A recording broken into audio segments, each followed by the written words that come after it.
But everyone knows that Putin did not succeed as a taxi driver. But apparently he also had experience working as a realtor. At least from an impartial perspective, the reception of Chinese Chairman Xi looked, well, roughly like an attempt by Putin to sell the Kremlin to the chairman at a low price. Putin was excessively obsequious. He was duller than usual. And while leading the wealthy Chinese through the halls, he pretended to be a sufferer. Nevertheless, Putin achieved his goal. Aside from various Pashinyans, gangs, embalos, and other nauseating trifles, he still managed to lure what is called a solid client to his gathering. Moreover, well, Putin got lucky. He finally became the owner of a gramophone and will probably be able to perform, I don't know, Vampire Waltz under the moonlight tonight. But by arriving in Moscow for the day of victory madness, Chairman Xi certainly caused significant trouble for the world. His visit was a kind of pump that inflated the long deflated Kremlin legitimacy. The powerful Chinese compressor inserted into Putin's back was indeed able to inflate him to seemingly international proportions. But there's no need to be upset about this.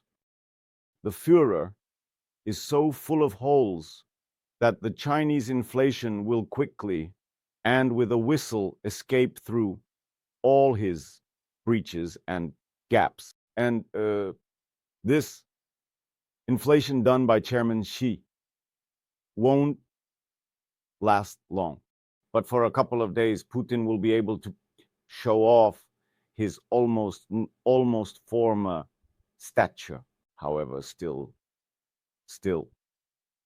if we set aside all the jokes, the division of the world is obvious.